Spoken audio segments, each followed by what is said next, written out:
এবার বিস্তারিত। রাজধানীর পুরানো পল্টনে ভবনের আগুন নিয়ন্ত্রণে এনেছে ফায়ার সার্ভিস। উদ্ধার সহায়তায় কাজ করছে 2 প্লাটুন বিজিবি। এ নিয়ে আরো জানবো সহকর্মী নিয়াজ মোর্শেদের কাছ থেকে। নিয়াজ, ভবনটিতে আগুন কিভাবে লাগলো আর কোনো ক্ষয়ক্ষতি হয়েছে কিনা সেখানে জানাবেন। ধন্যবাদ আপনাকে। রাজধানীর পুরানা পল্টন এবং আপনার এই পুরানা পল্টনের যে মানিকগঞ্জ হাউস, এটিতে আসলে আপনার আগুন লাগে ঠিক সকাল 9টার দিকে এবং 9টা 10 মিনিটের দিকে আসলে আপনার ফায়ার সার্ভিসের 2টি ইউনিট এখানে আসে এবং এরপরে একে একে প্রায় 6টি ইউনিট এখানে এসে কাজ করেছে এবং এখন বর্তমানে আসলে আগুনটি নিয়ন্ত্রণে রয়েছে।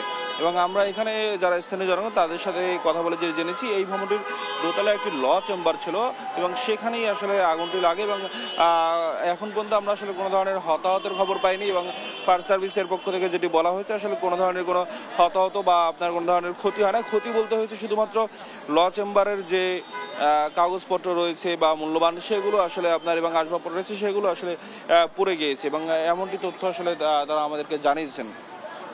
সেই সাথে সাথে কিন্তু বিজিবির কিন্তু আপনারা 2 প্লাটুন বিজিবি এখানে কিন্তু আসলে কাজ করছেন উদ্ধার কাজে। যদিও আসলে এখানে তেমন খুব সকালে ঘটনাটি ঘটার কারণে এখানে তেমন কোনো লোক আসলে ছিল না এবং কোনো ধরনের কোনো আপনার এখানে আটকা পড়েছে কিনা বা এই ধরনের তথ্য কিন্তু আসলে পাওয়া যায়নি এবং আসলে সবাই মোটামুটি আসলে আপনারা আসতে পারেনি অফিসে এবং সেই কারণে আর কি আপনার তেমন বেশি হতাহত বা আপনার ক্ষয়ক্ষতির সম্ভাবনা দেখা যায়নি। যদিও এই ভবনের নিচতলায় কিন্তু একটা জুতার শোরুম রয়েছে অ্যাপেক্স কোম্পানির এবং সেটিও কিন্তু আসলে বন্ধ রয়েছে। এবং আপনাকে আর একটু বলে রাখি যে এই আগুনটির আসলে সূত্রপাত কিভাবে হয়েছিল সেটি সম্পর্কে এখনো পর্যন্ত জানা যায়নি, তবে এটি তদন্ত করা হচ্ছে যে আসলে সূত্রপাতটি কিভাবে হয়েছে। কেউ কেউ ধারণা করছে আসলে আপনারা এই যে ধূমপানের কারণে হয়তো বা আপনার মশার যে কয়েল এগুলোর কারণে হয়তো বা আগুন লাগতে পারে, যেহেতু এটা ল চেম্বার ছিল। এছাড়া আসলে আপনার তেমন কোনো শর্ট সার্কিটের কারণে ঘটেছে কিনা বা অন্য কোনো কারণে ঘটেছে কিনা তেমনটি আসলে ধারণা আসলে করছে না, তবে তদন্তের পরে আসলে জানা যাবে যে এটি আসলে আপনার কি কারণে আগুনটি লেগেছিল। এখনই কিন্তু আসলে আমার ফায়ার সার্ভিসের কর্মীরা কিন্তু কাজ করে যাচ্ছে এবং আপনার বেশ তারা কিন্তু আপনার ভিতরে পুরো একেবারে আপনার পানিতে একেবারে আপনি দেখতে পাচ্ছেন যে ফায়ার সার্ভিস কর্মীরা কিন্তু ভিতরে যাচ্ছেন এবং তারা কিন্তু আপনার এই কেউ আসলে আটকা পড়েছে কিনা সেটি আসলে তারা নিশ্চিত করার জন্য তারা চেষ্টা করছেন। যদিও এখন পর্যন্ত ফায়ার সার্ভিসের পক্ষ থেকে যে ব্রিফ করা হয়েছে সে ব্রিফে কিন্তু কোনো ধরনের কোনো হতাহতের খবর বা কেউ আটকা পড়েছে কিনা সে ধরনের তথ্য দেওয়া হয়নি, তবে তারা চেষ্টা করছেন যে ভিতরে, তারপরে তারা বারবার আপনার খুঁজে দেখছেন যে কেউ আসলে আটকা পড়েছে কিনা বা আপনার কেউ এখানে যারা রাতে কেউ ছিল কিনা তা এই ধরনের আসলে তথ্য তারা বের করার চেষ্টা করছেন। যদিও আপনার এই ভবনটি কিন্তু একেবারে জমজমাট একটি এলাকা এবং আপনার বেশ আপনার রাজধানীর একটি ব্যস্ততম এলাকা এবং সেই ব্যস্ততম এলাকায় কিন্তু এই ভবনটি শুধুমাত্র আপনার যে এই ল চেম্বারটি ছিল তা নয়, এর আশেপাশেও কিন্তু অনেকগুলো বাণিজ্যিক ভবন রয়েছে এবং সেই সাথে এই ভবনে কিন্তু অনেকগুলো বাণিজ্যিক অফিস রয়েছে।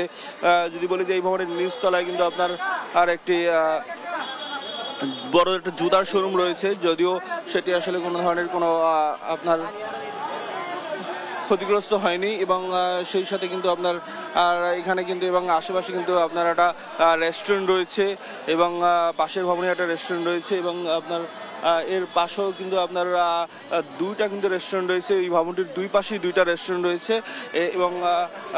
এবং যদিও আপনার এই আগুনের ফায়ার সার্ভিস সঠিক সময় চলে আসার কারণে এবং আপনার ফায়ার সার্ভিসের কয়েকটি ইউনিট আপনার সাথে সাথে যুক্ত হওয়ার কারণে আপনার আগুনটি নিয়ন্ত্রণে নিয়ে এসেছে। ঠিক সকাল 10টা নাগাদ এটি আসলে নিয়ন্ত্রণে নিয়ে এসেছে এবং আপনার ফায়ার সার্ভিস এবং বিজিবির যে উদ্ধার কাজের জন্য 2 প্লাটুন বিজিবি এখানে নিয়োজিত রয়েছেন, তারাও আসলে এখানে কাজ করে যাচ্ছেন।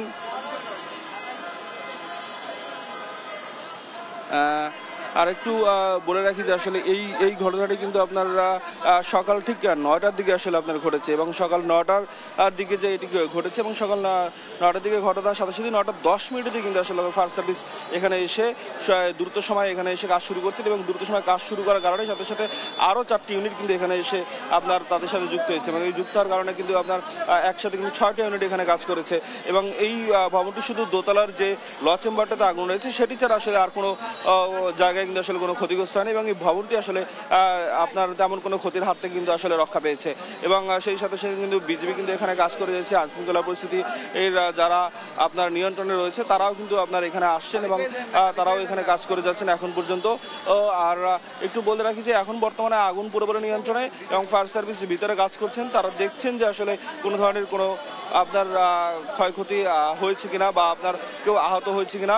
যদিও এমনটি তথ্য কিন্তু ফায়ার সার্ভিসের পক্ষ থেকে যে ব্রিফ করা হয়েছে তারা বলছেন যে কেউ এখন পর্যন্ত আহত হয়নি বা কোনো হতাহতের খবর পায়নি। এই ছিল আমার কাছে রাজধানীর নয়াপল্টন থেকে সর্বশেষ তথ্য। আপনাকে ধন্যবাদ।